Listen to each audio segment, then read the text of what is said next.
जय श्री कृष्णा। राधे राधे।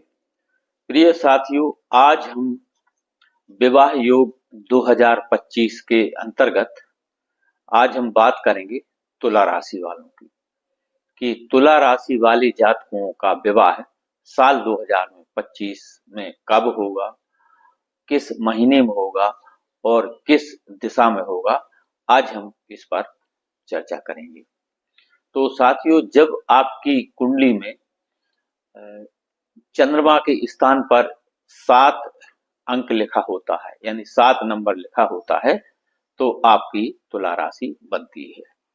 और आपके नाम का जो पहला अक्षर है, रा, री, रू, रे, रो, ता, ती, तू, ते, तो, ये अक्षर से जब नाम शुरू होता है तो उनकी तुला राशि बनती है। तुला राशि का स्वामी शुक्र है और यह वायु तत्व की राशि है, चर राशि है। और तुला राशि के इष्ट देव हैं माता लक्ष्मी, यानी तुला राशि वालों के जो इष्ट देवता हैं लक्ष्मी जी है। तो जाहिर है, आप समझ सकते हैं, तुला राशि वालों को कभी पैसे की कमी नहीं रहती। ये उनकी विशेषता है। ये बहुत अच्छे लेखक, कलाकार और राजनेता होते हैं और जिस भी क्षेत्र में जाते हैं बहुत तरक्की करते हैं। देखने में सुंदर और इनका दिल कोमल होता है, यानी भावुक होते हैं। और जहां भी खड़े हो जाएं, पैसा इनके पीछे पीछे भागता है और सभी लोग इनसे दोस्ती करने के लिए लालायत रहते हैं। आइए तुला राशि की और बात करें और किस समय 2025 में इनके विवाह योग बन रहे हैं।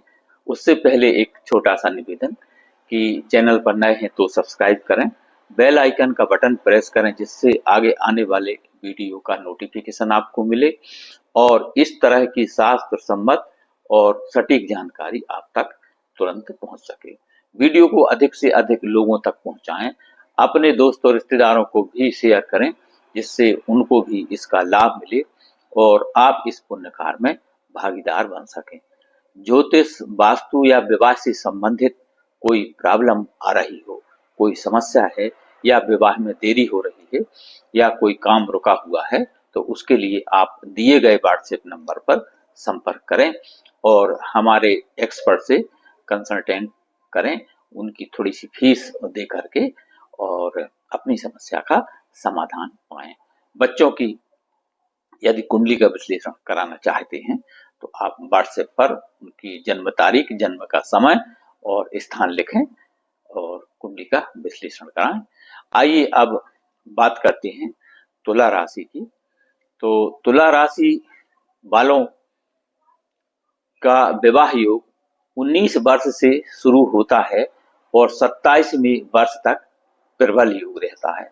साथियों, आजकल तो शादियां लेट हो रही हैं, लेकिन इनको यदि नियम की बात की जाए तो कोई लड़का हो अथवा लड़की, यानी जातक या जातिका 19 वर्ष से प्रबल योग इनके बनने लगते हैं और उम्र के 27वें वर्ष तक प्रबल योग रहते हैं। इसके बाद फिर जैसा ही ग्रहों की स्थिति बनती है उस हिसाब से इनके विवाह के प्रस्ताव आते हैं। साथियों, इनका विवाह का महीना है जनवरी, अक्टूबर और नवंबर। और तुला राशि वालों के चूंकि स्वामी शुक्र हैं तो इनकी दिशा है विवाह की आग्नेय कोण, यानी कि दक्षिण पश्चिम। और पश्चिम तो वैसे भी तुला राशि की शुभ दिशा होती है। तो इस नियम के हिसाब से यदि विवाह नहीं हो रहा है तो फिर तुला राशि के सप्तम भाव पर विचार किया जाता है, क्योंकि सप्तम भाव विवाह के कारक होता है और इस भाव में यदि कोई अन्य ग्रह जैसे बैठ जाए कि शनि है, राहु है, मंगल है या सूर्य है, तो फिर कुंडली का विश्लेषण करके देखा जाता है कि विवाह के योग कब बन रहे हैं और कुंडली में कोई दोष तो नहीं है। तो यदि ऐसा होता है तो उस पर्टिकुलर दोष का निवारण किया जाता है और विवाह के योग बन जाते हैं। साथियों, कुंडली में यदि 7 नंबर अंक पर यदि चंद्रमा लिखा होता है तब आपकी तुला राशि बनती है, ये मैंने अभी बताया हुआ है। तो इस हिसाब से राशि की गणना होती है कि तुला राशि इनकी बनती है। तो सबसे पहले गुरु की हम बात कर लेते हैं। 1 जनवरी से 14 मई तक देवगुरु बृहस्पति वृषभ राशि में रहेंगे। तो यह समय आपके लिए विवाह के लिए उतना योग कारक नहीं है। इसके बाद 15 मई से 18 अक्टूबर तक देवगुरु बृहस्पति मिथुन राशि में गोचर करेंगे। अब गोचर की स्थिति कहलाती है, यानी तुरंत की जो स्थिति है वह कहलाती है कि देवगुरु बृहस्पति इस समय मतलब क्या स्थिति में है, यानी कहाँ गोचर कर रहे हैं। तो 18 अक्टूबर तक मिथुन राशि में गोचर करेंगे और गोचर यानी वर्तमान स्थिति में यह समय हल्का योग कारक रहेगा, यानी विशेष कोई ऐसी प्रबल योग नहीं है। लेकिन यदि रिश्ता आता है और कुंडली मिलान हो रही है तो विवाह पर विचार किया जा सकता है, यानी इनका अक्टूबर तक विवाह किया जा सकता। इसके बाद 19 अक्टूबर से 4 दिसंबर तक सूर्य कर्क राशि में रहेंगे तथा गुरु मिथुन राशि में रहेंगे। ये समय भी हल्का योग कारक है, यानी कि इसमें हल्के फुल्के विवाह के योग हैं। यदि कोई अच्छा रिश्ता आ रहा है तो परिवार की जांच पड़ताल कर लें और अपने परिवार की भी पूरी सहमति लें, क्योंकि विवाह 4 लोगों का कार्य है। अकेले डिसीजन लेना ठीक नहीं, तो पूरे परिवार का डिसीजन लें और सामने वाले परिवार की पूरी जांच पड़ताल कर लें। साथियों, पुराने समय में हमारे बड़े बुजुर्ग कहा करते थे कि रिश्ता भले ही संपत्ति कम हो लेकिन व्यक्ति खानदानी होना चाहिए, यानी व्यक्ति वजनदार होना चाहिए। और लड़का या लड़की का संबंध ऐसी जगह करते थे जो हमारी लगी रिश्तेदारी में हो, यानी कहीं ना कहीं से हमारी उनकी लिंक बनती हो। तो क्या है, थोड़ी सी वजनदारी बनती है और बच्चों को आगे चल के कोई दिक्कत नहीं आती। तो आप भी सामने वाले परिवार की पूरी तरह जांच पड़ताल कर लें, इसके बाद ही रिश्ता फिक्स करें। अब देखते हैं शनि की स्थिति क्या है। तो 1 जनवरी से लेकर के 29 मार्च तक भगवान शनि देव कुंभ राशि में रहेंगे और इस समय तुला राशि वालों के लिए बहुत अच्छा कहना चाहिए। यानी आप इससे समझ सकते हैं कि देव गुरु शनि की सबसे प्रिय राशि है तुला राशि।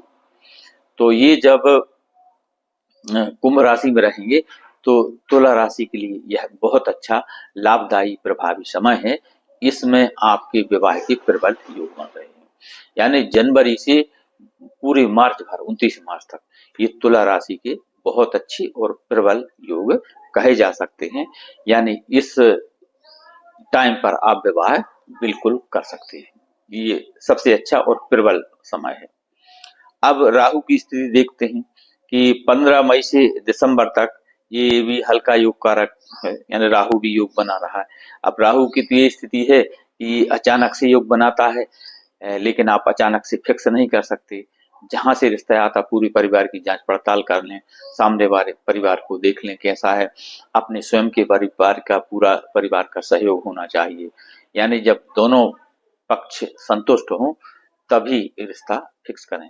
क्योंकि राहु यह शुभ ग्रह नहीं है, तो जैसे देवगुरु हैं तो इनका तो यदि योग है तो ये शुभ ग्रह हैं, गुरु करते हैं तो अच्छा ही करते हैं, तो इन पर विचार नहीं किया जाता। लेकिन राहु यदि योग बना रहा तो विचार करना जरूरी है, पूरे परिवार का सहयोग लेना जरूरी है, जांच पड़ताल करना जरूरी है, क्योंकि यह अचानक से रिश्ता लाता है।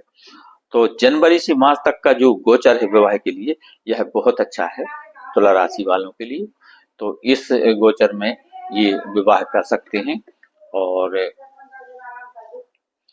साल 2025 में यदि कोई अच्छा रिश्ता है, कुंडली मिलान हो रहा है तो आप विवाह कर सकते हैं। तो साथियों, ये थी तुला राशि के विवाह योग साल 2025। वीडियो पसंद आए तो लाइक शेयर और सब्सक्राइब करें, अपने दोस्तों और रिश्तेदारों को शेयर करें जिससे उनको भी इसका लाभ मिले और आप इस पुण्य कार्य में भागीदार बन सकें।